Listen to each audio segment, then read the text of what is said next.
சிறந்த இந்துத்துவ தலைவர் பாபர் மசூதி இடிப்பதற்கு கரசேவை கால அனுப்பினார். ராமர் கோயில் இந்தியாவில் கட்டாமல் அயோத்தியில் கட்டாமல் வேறு எங்கு கட்டுவது என்று கேட்டவர். மோடி அவர்கள் என்ன சொன்னார், அமித்ஷா என்ன சொன்னார், ராஜ்நாத் சொன்னார், கூட்டணிக்காக கதவு திறந்திருக்கின்றன. ஜெயலலிதா எனக்கு இந்த சிறந்த நண்பர், எம்ஜிஆர் சிறந்த தலைவர், மோடி ஒரு பக்கம், அமித்ஷா ஒரு பக்கம். ஆளாளுக்கு சொல்லும் போதும் இவர் என்ன சொன்னார், வாய் திறந்தாரா? சிறந்த இந்துத்துவ தலைவர் அதிமுக அந்த பாதையிலிருந்து வெகு தூரம் விலகி சென்று விட்டது, அந்த இடத்தை நிரப்புவதற்கு தான் நாங்கள் முயற்சிக்கிறோம்னா என்ன அர்த்தம்? அவர் ஒரு தெளிவான திட்டத்தோடு தமிழ்நாட்டுக்கு வந்தவர்.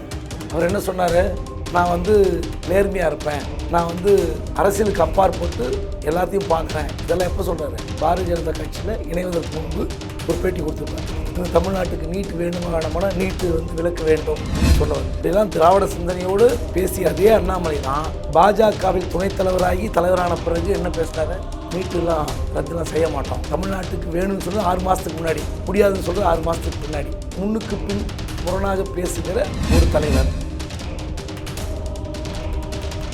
அந்த இந்துத்துவ ஓட்டுக்களை மட்டும் பெற்றுவிட்டால் நீங்கள் ஆட்சி அமைக்க முடியும், இல்லை வெற்றி பெற முடியும்னா எடப்பாடி அங்கே இருந்திருப்பாரு, ஏன் கூட்டணி விட்டு வந்தார்? பாஜக விட்டு நேராக எஸ்டிபி மாநாடு மதுரையில் போய் சொன்னார். இந்த தேர்தல் மட்டுமல்ல, அடுத்து வர தேர்தலிலும் பாஜக கூட்டணி ஏன் சொன்னார்? தமிழ்நாட்டில் சிறுபான்மை வாக்கு வங்கி முக்கியமான ஃபேக்டருங்க. 2 லட்சம் வழக்கு போட்டேன், 20,000 புத்தகம் படித்தேன், 11 வருஷம் பொறுப்பில் இருந்தார், 5,000 நாட்கள் பணியாற்றியதாக சொல்கிறார். அதுலேயும் நான் இத்தனை கேஸ் போட்டேன், அத்தனை கேஸே போடல. அவர் போட்ட கேஸே ஆல் இண்டியா லெவலில் ஐபிசி குற்ற வழக்குகளில் மொத்தமே 12,25,000 தான் பதிவாயிருக்கு. இவர் வேலை செய்து 9 வருஷம் தான், 11 வருஷம் கிடையாது. இவ்வளோக்கு அப்புறம் ஒரு இடத்துலையாவது ஒரு உண்மை பேசியிருக்காருன்னு சொல்லுங்கள். கூட்டணி இல்லாமல் 2026 அண்ணாமலை தலைமையில் பாஜக இன்னொரு தனி அணியாக நின்று எத்தனை எம்எல்ஏ ஜெயிக்கிறார் பார்ப்போம். அரசியலில் ஒரு நோக்கம் இருக்கணும், ஒரு கூட்டணினா ஒரு கொள்கை உடன்பாடு இருக்கணும், சில விஷயங்களை சமரசம் செய்து கொள்ள வேண்டிய பக்குவம் இருக்க வேண்டும். இதில் 3த்துல ஏதாவது ஒன்று அண்ணாமலைக்கு இருக்கா? இல்லை ஒரு தவறாக பேசிட்டீங்கன்னா மன்னிப்பாது கேட்கணும், அதுவாது இருக்கா? ஜெயலலிதா பற்றி நீங்கள் அப்படி பேசிட்டீங்க, இந்துத்துவ தலைவர்ன்றீங்க, சிறந்த தலைவர், அவருக்கு பிறகு இப்படி ஒரு தலைவர் இல்லைன்றீங்க, எதுக்கு சொல்லணும்? எங்கள் கட்சி வேட்பாளரை அறிவிப்பதற்கு கூட என்னுடன் கலந்து பேச வேண்டும் என்று அண்ணாமலை ஒரு நிபந்தனை விதிக்கிற அளவுக்கு வந்து விட்டார் என்றால் நாளை இந்த கட்சி அப்படி வைத்திருப்பார். ரொம்ப சீக்கிரமாக புரிஞ்சுக்கிட்டார், அதனால் வெளியே வந்தார். அதனால் கூட்டணி கட்சியாக இருக்கலாம், அதுக்காக இப்படி கேட்பீங்களா? யார் பெரிய கட்சி? தமிழ்நாட்டில் யார் தலைமையிலான கூட்டணி என்று சொல்கிறீர்கள்?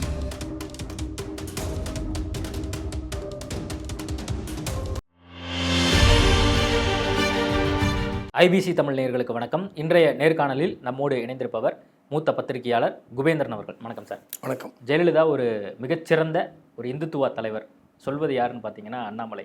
நீங்கள் அப்படி தான் பார்க்குறீங்களா? ஜெயலலிதா இந்துத்துவ தலைவரா இல்லையா என்பது விவாதத்திற்கு உட்பட்ட ஒரு விஷயம். அண்ணாமலை ஏன் அதை சொல்லணும்? போன வருஷம் டைம்ஸ் ஆஃப் இந்தியாவில் என்ன பேட்டி கொடுத்தாரு? ஊழல்வாதி, ஊழலுக்காக சிறை சென்றவர், A1 ஒன்று அதிமுகலாம் கொதிச்சாங்க.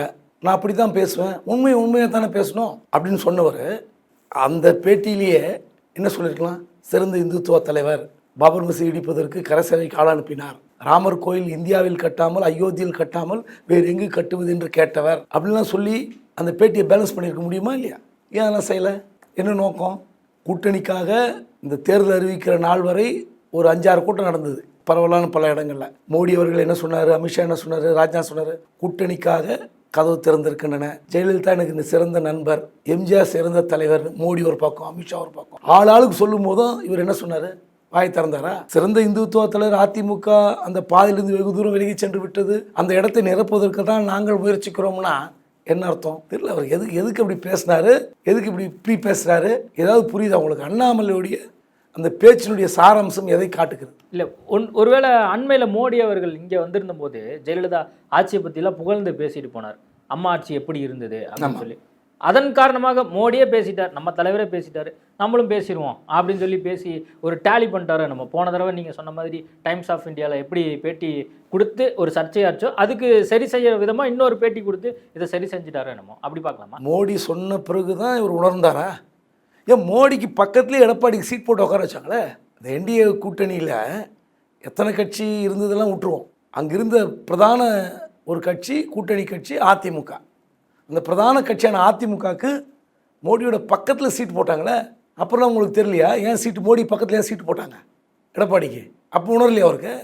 அதாவது அவர் ஒரு தெளிவான திட்டத்தோடு தமிழ்நாட்டுக்கு வந்தவர். அவர் என்ன சொன்னார், நான் வந்து நேர்மையாக இருப்பேன், நான் வந்து அரசியலுக்கு அப்பாற்பட்டு எல்லாத்தையும் பார்க்குறேன். இதெல்லாம் எப்போ சொல்கிறாரு, பாரதிய ஜனதா கட்சியில் இணைவதற்கு முன்பு ஒரு பேட்டி கொடுத்துருப்பார். உங்கள் நண்பர் தான் எடுத்திருப்பார். அந்த காணொலி இன்னும் இருக்குது. இந்த தமிழ்நாட்டுக்கு நீட் வேணுமா வேணாமானா நீட்டு வந்து விலக்க வேண்டும் அப்படின்னு சொன்னவர். இப்படிலாம் திராவிட சிந்தனையோடு பேசிய அதே அண்ணாமலை தான் பாஜகவில் துணைத் தலைவராகி தலைவரான பிறகு என்ன பேசினாரு, நீட்டுலாம் ரத்துலாம் செய்ய மாட்டோம், தமிழ்நாட்டுக்கு வேணும்னு சொன்னது 6 மாதத்துக்கு முன்னாடி, முடியாதுன்னு சொல்றது 6 மாதத்துக்கு பின்னாடி. முன்னுக்கு பின் முரணாக பேசுகிற ஒரு தலைவர். அவர் எப்படி பேசினா என்ன, எதை எடுத்துப்பீங்க? அதாவது அண்ணாமலையுடைய பேச்சில் ஏதாவது ஒரு இதெல்லாம் தொட்டு பேசியிருக்காரு, இந்த உண்மையெல்லாம் பேசியிருக்காரு அப்படின்னு சொல்லி ஏதாவது ஒரு நீங்கள் சொல்லுங்கள், ஒரு 2 விஷயம் நானும் பட்டியல் போடுறேன், விவாதம் பண்ணுவோம். அவர் அந்த கட்சிக்கு தலைவராக இருந்து என்ன சாதிச்சார்? எல் கணேசன் சொல்லாத சொல்லிட்டாரா? சிபி ராதாகிருஷ்ணன் சொல்லாத சொல்லிட்டாரா? பொன் ராதாகிருஷ்ணன் சொல்லாத சொல்லிட்டாரா? உள்ளரங்க கூட்டமாக இருக்கட்டும், பொதுக்கூட்டமாக இருக்கட்டும், தமிழ்நாட்டில் பாஜக கிடைக்கிற வாக்குகள் அதிமுக கிடைக்கிறது. காரணம், திமுகவுக்கு எதிரான அந்த இந்துத்துவா வாக்கு வங்கி சாஃப்ட் இந்துத்துவாக இருக்கிற அதிமுக கிடைக்கிறது. இது எல்லாரும் உணர்ந்ததான தலைவர்கள். இன்னைக்குனே ஒரு புதுசாக உணர வேண்டியிருக்கு. அந்த இடத்தை நிரப்ப வேண்டிய அவசியம் இருக்கு. என்ன வந்தது? அப்போ நீங்கள் கூட்டணி போகிறதுக்கு நீங்களே பெண்டாக இருந்திருக்கணும். இல்லை, அவர் என்ன சொல்ல வர்றாருன்னா, ஜெயலலிதா இருந்த வரைக்கும் இந்துத்துவா வாக்குகள் அதிமுக பக்கம் போயிட்டு இருந்தது, இனிமேல் வந்து எங்க பக்கம் வரும் அப்படிங்கறக்காக இந்த ஒரு கருத்தை வந்து தெரிவிக்கிறார். அப்படி கூட இந்த ஆங்கிள் பார்க்கலாம். அந்த இந்துத்துவ ஓட்டுகளை மட்டும் பெற்றுவிட்டால் நீங்கள் ஆட்சி அமைக்க முடியும், இல்லை வெற்றி பெற முடியும்னா எடப்பாடி அங்கேயே இருந்திருப்பாரு. ஏன் கூட்டணி விட்டு வந்தாரு? பாஜக விட்டு நேரம் எஸ்டிபி மாநாடு மதுரையில் போய் சொன்னாரு, இந்த தேர்தல் மட்டுமல்ல அடுத்து வர தேர்தலிலும் பாஜக கூட்டணி ஏன் சொன்னாரு? தமிழ்நாட்டில் சிறுபான்மை வாக்கு வங்கி முக்கியமான ஃபேக்டருங்க. அந்த ஃபேக்டர்ல நீங்க ஜெயிக்க முடியாது.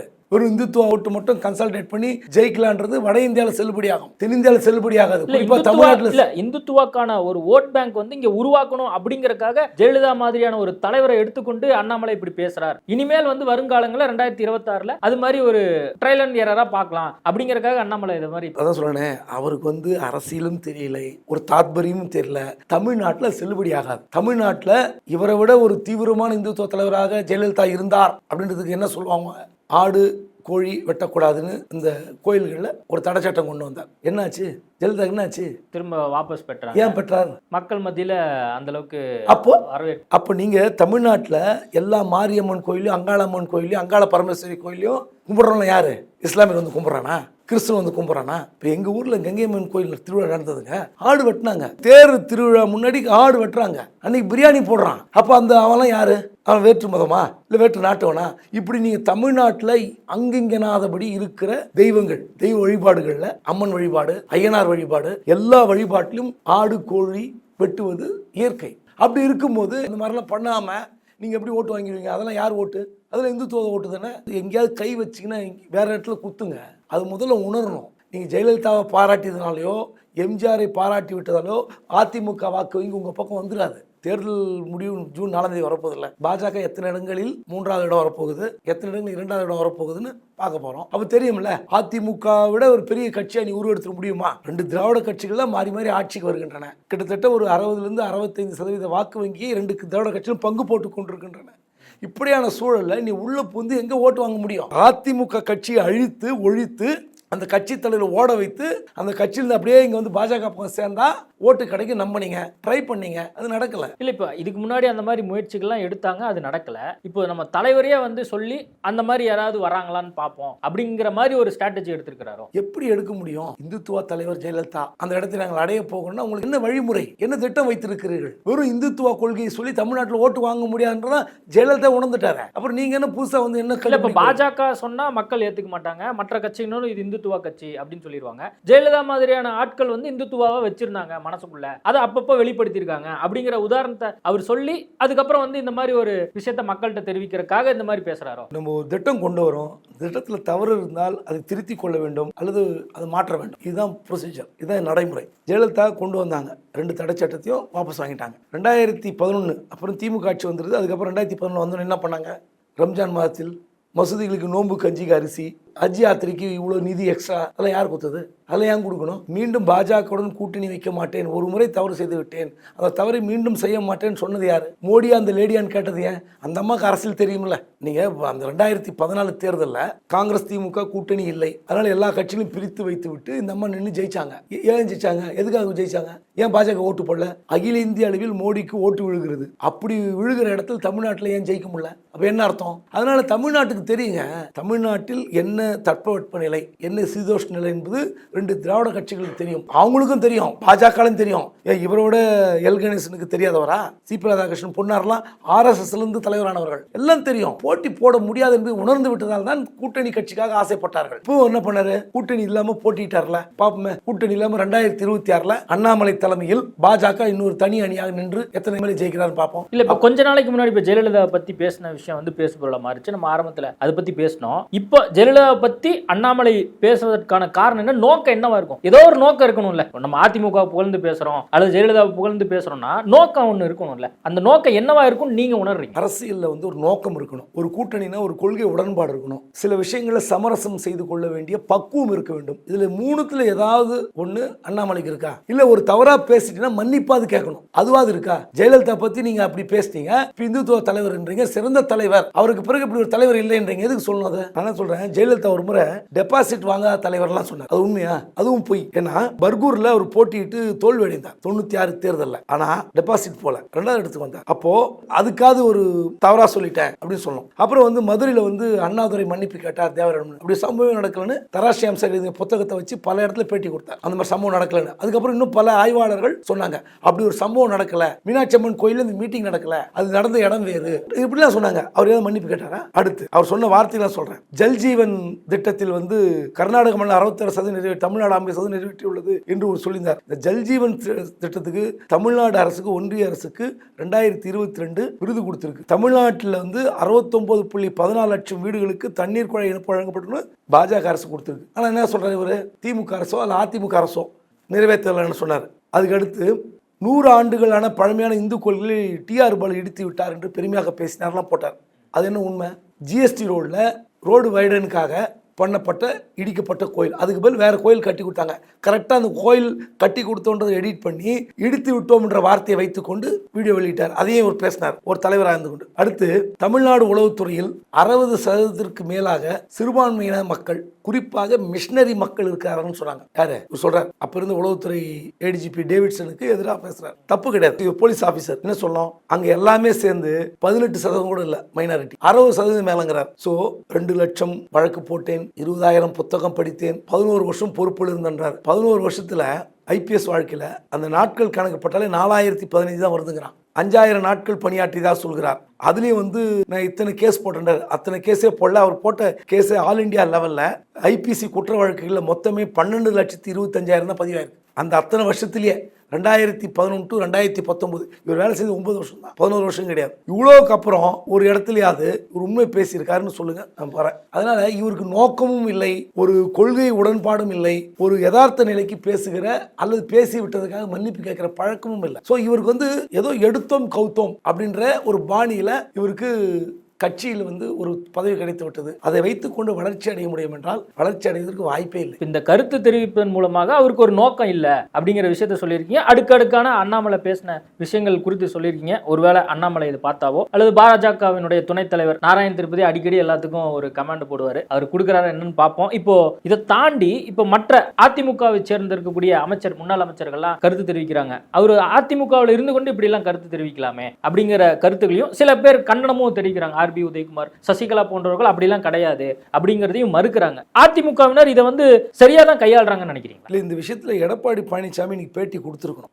ஜெயக்குமார் விட்டு ஒரு 1.5 பக்க அறிக்கை கொடுத்துருக்காங்க. அவர் வந்து இந்துத்துவ தலைவர் என்று குற்றம் சாட்டுவது சரியல்ல, அவர் எல்லாருக்குமான தலைவர் ஜெயலலிதான்னு அறிக்கை கொடுத்திருக்காரு. அந்த அறிக்கை போதாது. அதாவது திரும்ப திரும்ப அதிமுக ஒரு இந்துத்துவ கட்சி, மைனாரிட்டி ஓட்டு அங்க டிரான்ஸ்ஃபர் ஆகக்கூடாதுன்ற நோக்கத்துல இவர் பேசுறாரு. அதுக்கு வந்து எடப்பாடி பதில் சொல்லியிருக்கணும். ஏனென்றால் இங்க தமிழ்நாட்டில் சிறுபான்மை வாக்கு வங்கி இல்லாமல் ஆட்சிக்கு வரவே முடியாது. அந்த உண்மையை தெரிந்து கொண்டுதான் எடப்பாடி இந்த கூட்டணி விட்டே வெளியே போறார். என்ன பிரச்சனை வந்தாலும் பரவாயில்ல, ஒருவேளை மீண்டும் பாஜக ஆட்சி மத்தியில் வந்தா என்ன பண்ணுவாங்க, என்ன தாக்குதல் நடத்துவார்கள், என்ன கேஸ் போடுவாங்கன்னு எடப்பாடிக்கு நல்லா தெரியும். அந்த எரிந்து கொண்டே வெளியே போகிறாருன்னா அப்ப என்ன அர்த்தம்? நீங்க வந்து ஆட்சி முக்கியம், கட்சி முக்கியம் என்றால் நீங்க சிறுபான்மை வாக்கு வங்கி முக்கியம். நீங்க வந்து பாஜகவுடைய அந்த கொள்கை வைத்துக்கொண்டு ஒன்றும் செய்ய முடியாது. ஏன்னா கட்சி வந்து எப்படி ஒன்றா இருக்கலாம். தமிழ்நாட்டில் கட்சி எப்படி இருக்குன்றதுக்கு ஒரு இலக்கணம் இருக்கு. மற்ற மாநிலங்களில் இருக்கிற கட்சி நிலைமை வேறு, தமிழ்நாடு வேறு என்பதை உணர்ந்ததால எடப்பாடி வந்துட்டார். ஆனால் இந்த விவகாரத்தில் அண்ணாமலை பேட்டி கொடுத்து 2 நாட்களான பிறகு அமைதியாக இருப்பது நல்லதல்ல. ஓகே சார், இன்னொரு விஷயம், இப்போ அண்ணாமலை இப்படி பேசுறாரு இல்லையா, ஒருவேளை கலை யதார்த்தம் தெரிஞ்சு நம்மளுக்கு வந்து அதிமுக கூட்டணி வேணும் அப்படிங்கிற ஒரு முடிவுக்கு அண்ணாமலை இறங்கி வராரா? இறங்கி வர்றது ஏங்க, இதுதான் உள்ளங்கை நெல்லிக்கனி ஆச்சாங்க. இப்போ நானும் கேட்குறேன், இதற்கு முன்னாடி இருக்கிற தலைவர்கள் கிட்ட அவர் கலந்து பேசியிருக்கணும். அவர் சிபி ராதாகிருஷ்ணன் பல மாநிலங்களுக்கு கவர்னராக இருக்கார். ஒரு மாநிலத்துக்கு இருந்தார். தமிழிசை அவர்கள் வந்த பிறகு அந்த 2 மாநிலத்தில் பொறுப்பில் இருக்கார். அவருக்கு வந்து ஒரு பாராட்டு விழா கோயம்புத்தூர் நடக்குது. அந்த பாராட்டு விழாவில் மேடையில் பாஜக எம்எல்ஏ வானசீனிவாசன் இருக்கிறாங்க, முன்னாள் அமைச்சர் வேலுமணி இருக்கிறாங்க. அவர் என்ன பேசினார்? இங்கே பாஜக ஜெயிக்க வேண்டும் என்றால் வேலுமணியை கெட்டியாக கட்சி பிடித்து கொள்ள வேண்டும். சிபி ராதாகிருஷ்ணன் உண்மை தெரியாதா? சிபி ராதாகிருஷ்ணன் தனியாக போட்டியிட்டு இத்தனை வாக்கு வங்கி வைத்திருக்கிறார். ஆனால் அதிமுகவுடன் சேர்ந்தால் ஓட்டு விழெல்லாம் அண்ணாமலை கணக்கு சொல்லுவார், இந்த புள்ளி உரத்தெல்லாம். அப்போ வந்து அப்படின்னா நினைக்கிறாரு, அதிமுகவுடன் இணைந்தால் பாஜக ஜெயிக்கும்னு அவர் தான் கால்குலேட் பண்றாரு. ஆனால் இந்த முறை ஒரு 3 வருஷ ஆளுங்கட்சி அதிமுக, திமுகவுக்கு எதிரான மக்கள் ஒரு மனநிலை இருப்பாங்க. என்ன மனநிலை? அதிருப்தி மனநிலை இருப்பாங்க. அந்த ஓட்டுக்களை அறுவடை செய்ய வேண்டால் கூட்டணி பலம் வேண்டும். தமிழ்நாட்டில் 2+2 4 இதை மாற்றவே முடியாது. கூட்டணி பலம் இருந்தால்தான் நீங்க ஜெயிக்க முடியும். அப்படி இருக்கும்போது கூட்டணி உடைத்தது யார்? எட்டி உதைத்தது யார்? ஈரோடு கிழக்கு இடைத்தேர்தல். அந்த இடைத்தேர்தலில் எடப்பாடி பழனிசாமி வேட்பாளர் அறிவிக்கிறார். அங்க என்ன சொன்னீங்க? நீங்களும் போட்டியிட போறதா அறிவிச்சீங்க. இவர் அறிவிச்ச பிறகு அவருக்கு போன் போட்டு, இது ஒரு முன்னாள் அமைச்சர் சொன்னது, நான் சொல்ல, முன்னாள் அமைச்சர் பிரத்யேகமாக பகிர்ந்து கொண்டது. ஒரு விட்னஸ், ஒரு பத்திரிகையாளர் என் கூட இருக்காரு. நான் உங்களுக்கு என்ன பிரச்சனை, நான் அவர் கூப்பிடுறேன், அவரையும் பேட்டி எடுங்க. அவங்க முன்னாள் அமைச்சர் சொன்னது, யாரை கேட்டுனே நீங்க வேட்பாளர் அறிவிச்சீங்கன்னு கேட்கிறேன். எடப்பாடி கிட்ட அண்ணாமலை கேட்கிறார், யாரை கேட்டு நீங்க வேட்பாளர் அறிவிச்சீங்கன்னு கலந்து பேசியிருக்கலாமே. அவர் கேட்கிறாரு, அந்த ஈரோடு கிழக்கு தொகுதிக்கு வந்து வேட்பாளர் அறிவித்தது அதிமுக, அது யாருக்கிட்ட கேட்கணும்? அந்த கூட்டணி கட்சிக்கு முன்னாடி வாசன் கட்சிக்கு ஒதுக்கப்பட்ட கட்சி. ஆனால் வாசன் திரும்ப நின்னுக்குன்னு சொல்லிட்டாரு. இந்த வேட்பாளரை அறிவிப்பதற்கு இவரிடம் கேட்க வேண்டும் என்ற அந்த டோன் இருக்குல்ல, அந்த டோன்ல எடப்பாடி ஒரு முடிவு எடுத்து விட்டார் என்று முன்னாள் அமைச்சர் சொன்னார். அப்போ எங்க கட்சி வேட்பாளரை அறிவிப்பதற்கு கூட என்னுடன் கலந்து பேச வேண்டும் என்று அண்ணாமலை ஒரு நிபந்தனை விதிக்கிற அளவுக்கு வந்து விட்டார் என்றால் நாளை இந்த கட்சி எப்படி வைத்திருப்பார்? ரொம்ப சீக்கிரமா புரிஞ்சுக்கிட்டார். அதனால வெளியே வந்தார். அதனால கூட்டணி கட்சியா இருக்கலாம், அதுக்காக இப்படி கேட்பீங்களா? யார் பெரிய கட்சி? தமிழ்நாட்டில் யார் தலைமையிலான கூட்டணி என்று சொல்கிறீர்கள்? மாநில சட்டமன்ற தேர்தல் வந்தா பாஜக தலைமையில் தான் கூட்டணி ஏதாவது சொல்றாங்களா? நீ எத்தனை சீட் வாங்கினீங்க? எத்தனை சீட் ஜெயிச்சிங்க? யார் பெரிய கட்சி? யார் உங்களுக்கு சீட்டை பங்கிட்டு கொடுப்பது? அப்படி இருக்கும்போது நீங்க மிரட்டுற டோன்ல கட்டணும். எடப்பாடி உஷாரானார். சிவசேனா உதாரணம் பார்த்திருப்பாரு, மதசார்பற்ற ஜனதானம் பார்த்திருப்பாரு, முடிவுக்கு வந்திருப்பாரு, ஓ இவங்களோட சேர்ந்தா நம்ம கட்சி அழிப்பார்கள், இதுதான் ரைட் டைம் வெளியே வந்தார். அப்படி பார்க்கும்போது அந்த மாதிரி தேவை அதிமுகவுக்கு ஏற்படல. நம்ம பாஜகவோட தொடரணும் அப்படிங்கிறது. பாஜகவோட கூட்டணி இருந்தால் வேஸ்ட்ல கேஜி, எக்ஸ்ட்ரால கேஜி, ஓட்டு விழாதுன்னு அதிமுக எல்லாம் சொல்லிட்டு இருக்காங்க. இல்ல, அது வெளியே வந்துட்டாங்க. இப்போ இந்த ஜூன் 4ஆம் தேதி ரிசல்ட்டுக்கு அப்புறம் அண்ணாமலையினுடைய இதுல ஏதாவது ஒரு மாற்றம் இருக்குமா? அது வந்து மோடி அமித்ஷா தான் முடிவு பண்ணும். ஒரு வேளை அங்க ஒரு கொஞ்சம் சீட் தேவைப்படுதுன்னு வச்சுங்களேன், 240 230 வராங்க, 40-50 சீட் தேவைப்படுது பாஜகவுக்கு. அப்போ வந்து நம்ம டிவி மக்கள், யூடியூப் மக்கள் என்ன பண்ணுவோம்? தமிழ்நாட்டில் திமுக எவ்வளவு ஓட்டு வாங்கியது, பாஜக எவ்வளவு ஓட்டு வாங்கியது, அதிமுக எவ்வளவு வாங்கி, அதிமுகவும் பாஜகவும் சேர்ந்திருந்தால் இந்த தொகுதியில் வெற்றி பெற்றிருக்கலாம், ஒரு 10-20 தொகுதிகள் வந்து கூடுதலாக கிடைத்திருக்கும் அப்படின்னு வரும்போது, அப்போ அவங்க 2 பேர் இருக்காங்களே பெரிய டெல்லி தலைவர்கள், அவங்க யாரை கூப்பிட்டு எப்படி பேசுவாங்க, எப்படி கவனிப்பாங்க, எப்படி அன்பா பேசி அனுப்புவாங்கன்றதெல்லாம் நம்ம பின்னாடி தான் பார்க்கணும். அதுக்கான கட்டம் வந்து ஜூன் 4ஆம் தேதி தெரியும். அதிமுகவும் பாஜக இணைந்திருந்தால் திமுக எத்தனை இடங்கள் தோற்று இருக்கும் கணக்கு போட்டு பார்க்கும்போது அப்போ தெரியும் அண்ணாமலைக்கு உண்மை. நிறைய விஷயங்கள் குறித்து பேசியிருக்கோம். நேர்காணல் கொடுத்ததுக்கு மிக்க நன்றி. நன்றி.